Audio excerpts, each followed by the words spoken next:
Hello, BookTube, and welcome back to March Mystery Madness, an epic BookTube event celebrating murder mysteries that is now in its 9th year. March Mystery Madness is 9 years old, and one of our prompts this time around is to read the 9th book in a murder mystery series.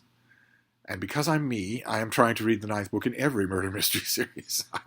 I'm just spinning the wheel to add a murder mystery to the night's reading every night, whether it is the 9th book in a series that I know well, but I don't know the 9th book all that well. Maybe read it once. Maybe you know how it is with murder mystery series. You read them as they're coming out, and then you just sort of chuck them into the back room of your brain. Or something I don't know at all, something that's new to me. Now, it's unlikely that an author and a murder mystery series just in toto are going to be new to me. I've been reading and writing about and dealing and handling books for a long, long time. It's unlikely that I will never have heard of a series that got up to 9 books in the public market. But there are plenty that I don't follow or that I don't like. So I had no inclination to get all the way up to number 9. I already knew by 4, you know what the author's doing. They're not going to change direction in midstream after that. And last night I picked one of those. I picked a book the 9th book in a series that I've only read here and there. I think I've only read a couple of books in the series and didn't really enjoy them. And that's a little bit awkward when it comes to this particular series and this particular author. This is Till Death by Ed McBain. This is the 9th installment in his 87th Precinct novels. This is from 1959, where he centers a long string of police procedural books on one particular police precinct in New York City. And the reason it's awkward is not because I have any fear or favor for Ed McBain. That was a pen name of Evan Hunter. But because Ollie from Criminali, one of our most beloved booktubers, loves this author.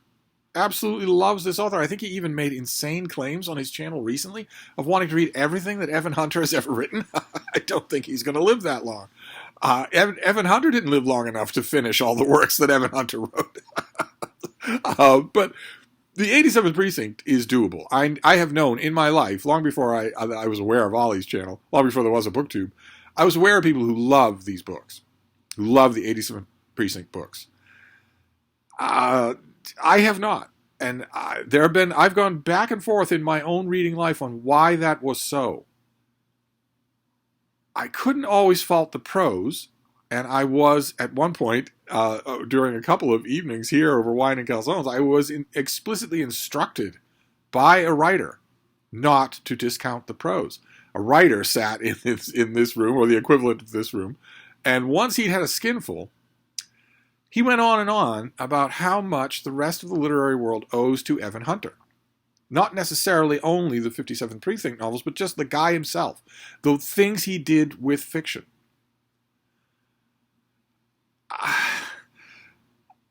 That author, the author who told me that, was responsible for some crackling good novels. I don't know what you would call them. Crime novels? Maybe crime novels, urban crime novels, maybe police novels. That doesn't actually work, but they came later than this book.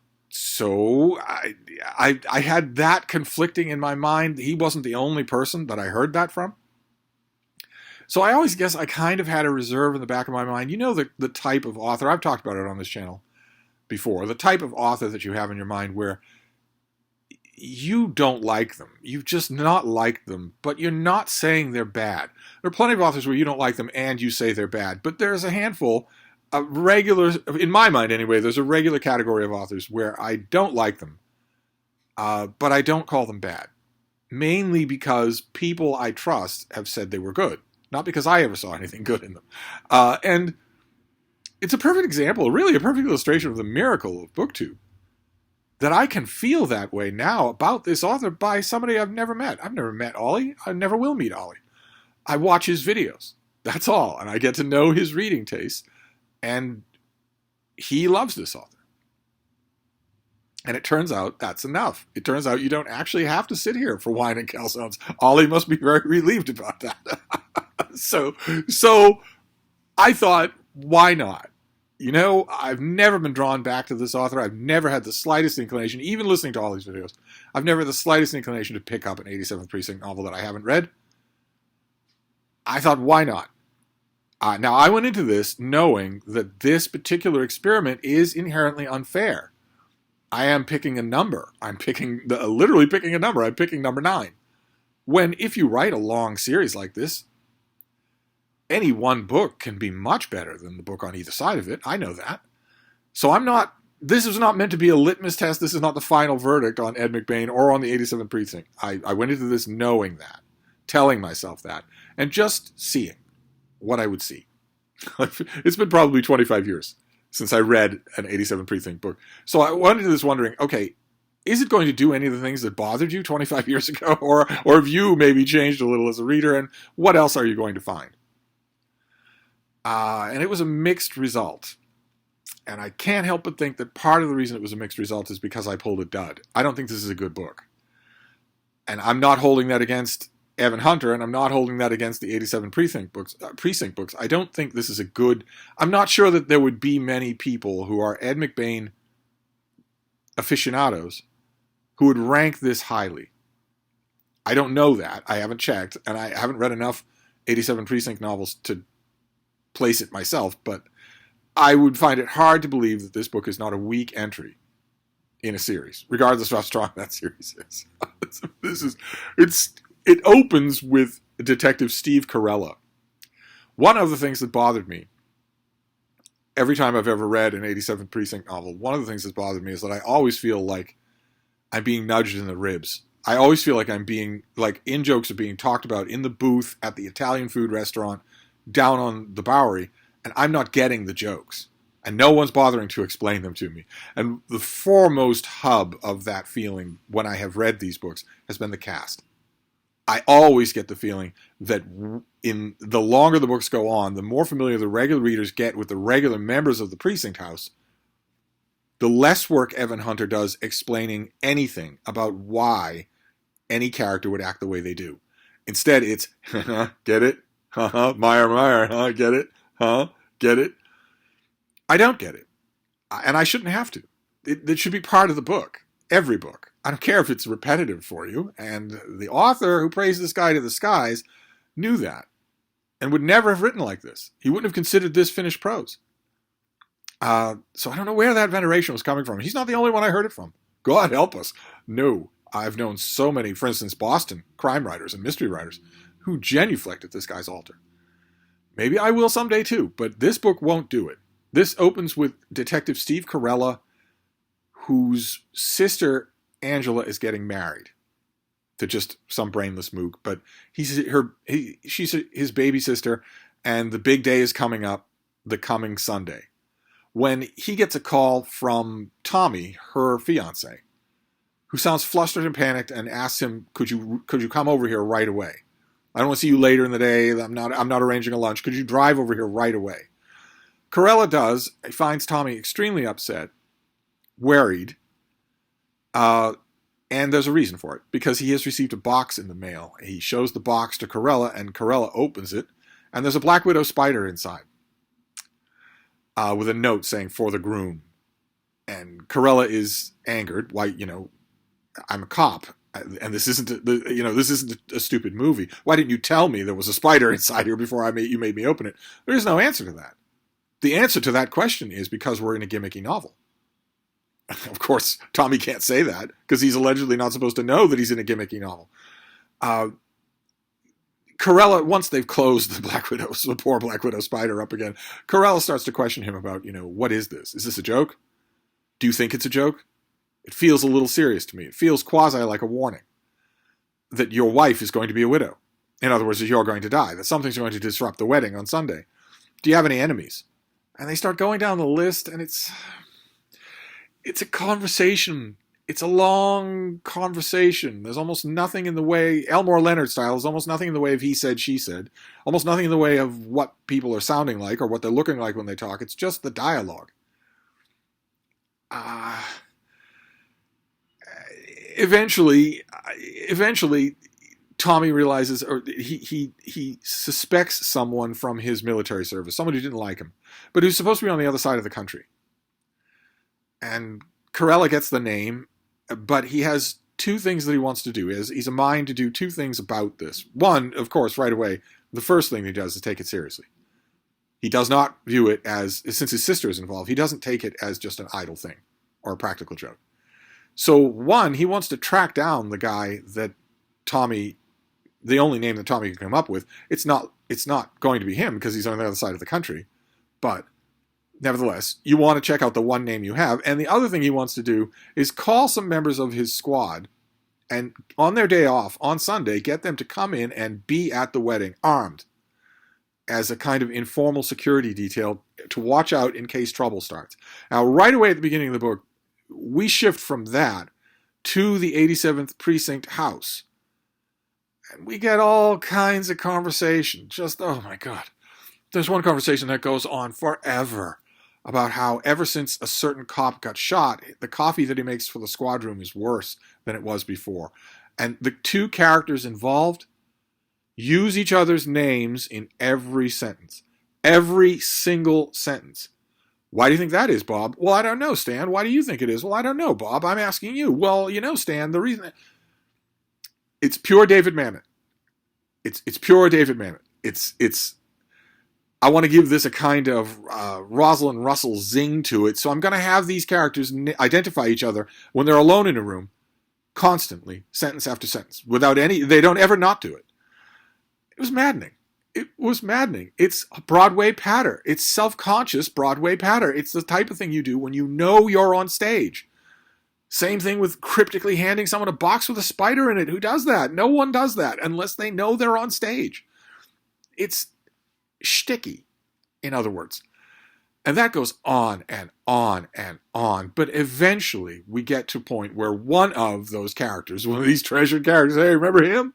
No, I don't remember him. Explain to me him. You don't have to go on at book length, but tell me who he is. Tell me what his gimmick is. Tell me what I should be looking for that will make his dialogue jump off the page, that will make it sound individual to me. You're sure as hell not making it sound individual, so tell me a little. If you could spare it on your manual typewriter, Mr. Hunter, why don't you write an extra sentence and tell me why I should care about these people, who they are. Differentiate them from me if I'm not remembering the last 8 books you wrote. It's not my job to remember the last 8 books you wrote. Anyway, that goes on forever and ever, but eventually one of the squad members runs the name, the one and only name that Tommy had. And it turns out that the guy was involved in a violent altercation and thrown in jail for a year for violent assault. Still no big deal, right? Because he's in jail on the other side of the country, so what does it matter? He was on good behavior. He was paroled after a year, provided the parole board could see that he had a solid job offer. And he did. And that chapter ends with the squad member saying, the job offer's here. It's here in New York. So the guy is nearby. So he is suddenly an active suspect. I was reading that and I was thinking, okay, if you're taking a whole chapter to do this, then what you, Ed McBain, are all but explicitly telling me is that guy won't be the one who's involved here at all. If you're setting him up that hard, then I'm not going to need to worry about him. He might show up at the wedding, he might even make a scene, but he's not the one responsible. And Corella calls his squad mates on their days off and browbeats them into coming in to going to his sister's wedding. And then they do. And honestly, on page 35, this isn't a long book, but on page 35 I was thinking, okay, the bridegroom is worried. He doesn't want to tell his bride. The bride's brother, a cop, an experienced detective, he is experienced enough so that he thinks there might be trouble at the wedding. He calls in a couple of his fellows and they go to the wedding. Okay, all right, good for a premise, but no, no, that's the whole plot. That's the whole book. That's the whole book. Is that plus an unbelievable, considering how short this is, an unbelievable amount of verbal padding. The father, you're never going to believe this, but he's all overwrought about how much all of this is costing. The wedding, the reception, the guests, the food. And the mother, here, you might well sit down for this because this is going to come at you out of the blue. She's all worried about, is there going to be enough food? Is there going to be enough wine? Are people breaking chairs? Is everyone enjoying themselves? Again, I'm reading through this, and I'm reading it, as a worshiper of Ollie's channel. I'm reading it, and I'm thinking, okay, all right, okay. So they're having not only normal reactions of parents hosting a wedding, but stereotypically normal reactions. Surely you mean to do more than that. Surely you're not just going to give me this shtick about overwrought parents and then don't do anything with it. Surely you're going to do something with it. The writer who was in this room getting all teary-eyed in his wine about Evan Hunter would have done something with it. In fact, he wrote a book in which he did. At a wedding. But that doesn't happen here. Nothing happens here. This is such a flat book that that unfortunately it doesn't. It is not a high point from my March Mystery Madness. For the first week of March Mystery Madness, this was not a high point. And believe me, I was hoping that it would be, because Ollie loves this guy. And when you're involved in the BookTube community, that much abused but still true thing, the BookTube community, when you're involved in the BookTube community and you know that some BookTuber you watch and really like loves a certain author, you end up wanting to love that author too. You just do. Now, in some cases, for me, that's very easy. Michael K. Vaughan absolutely loves Robert E. Howard, absolutely loves Edgar Rice Burroughs. I love both those authors. So that did not present a problem for me. Imagine if Michael K. Vaughan had a channel that was only Lovecraft. Well, that would be a problem for me because I don't like Lovecraft. But he loves two authors that I absolutely love. So I know that I'm not in any trouble there. Sean Stanfast loves Clifford Seamack. I love Clifford Seamack's books, so I know that I'm not in any trouble there. But here, I was hoping for the positive experience that I got with, what's a good example? No examples coming to mind, but there have been plenty of examples where I watch a booktuber, I really like them. They say they love author X. I have read author X and didn't care for them at all. I read them again, knowing that, and find a whole bunch more stuff to enjoy. Gina Stanier is a perfect example. There you go. Or her love for Miss Reed. I read a couple of Miss Reed books about 60 years ago, and upchucked my lunch. I read them again because of her and saw so much more in them. So much of what the author was doing that I just missed. I was hoping for that here, and I am not ruling that out. Like I said, this could just be a weak entry in the 87th Precinct books. It has to be. It absolutely has to be. It can't be a strong entry. It just can't be. I've read a few of these, I think 2. They weren't anywhere near this boring. They weren't boring. They weren't anywhere near like this. This is just the phrase up in Harlem a long, long time ago when I was familiar with New York City was shuckin' and jivin'. That's all this does. It's just empty palaver for 90% of its weight. Maybe as a 15-page short story in a mystery periodical. And for all I know, I don't know this author at all. I don't know this author's life or history at all. Maybe it started off that way. It reads like it does. It reads like it started off as that somebody took it, that Otto Penzler took it for a mystery magazine 50, 60 years ago, paid $50, and then Ed McBain came along later and thought, I could make that into a novel and just do it again. I don't know if that's the story behind this, but I'm afraid my foray into Ed McBain for March Mystery Madness, no. And as far as I know, this author never went to number 9 on anything else, any other mystery series that he wrote. So this is going to be my only foray with Ed McBain in March Mystery Madness. I'm gonna have to give him another try at some point elsewhere in the BookTube reading year. I think the one time when I am probably forbidden to try him again would be as an entry in Garbagus, Ollie's own event. Surely we are forbidden to count Ed McBain as a garbage. So I won't do it then. I'll have to do it some other time. I don't. Did Evan Hunter ever write a Western? I could do him for Juno on the Range. If you ever wrote a Western, I don't know. I'll have to look it up. But I cannot recommend Till Death. It's a lot of bother about very, very little meat. But I am not closing the door at all. Not at all. I am not saying, well, this incredibly slight novel was a disappointment, so Ollie must be wrong about this author. No, you've seen how much Ollie reads. No, Ollie and I are brethren under the surface. I form weird brethren ties with people. Sarah at the Bookish Knitter snorts at her own jokes, same as I do. Greg at Another Bibliophile reads. That's all the time in the world to read. So do I. Ollie is a fast reader. Not all of you are. No harm about that one way or another, but he's a fast reader, and so am I. I form these bonds of brotherhood. I want to like Ed McBain.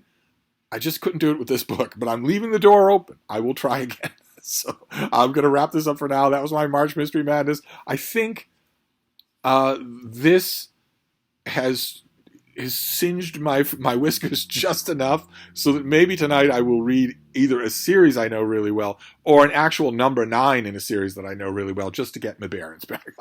We'll find out. I'll report tomorrow. Thank you, BookTube.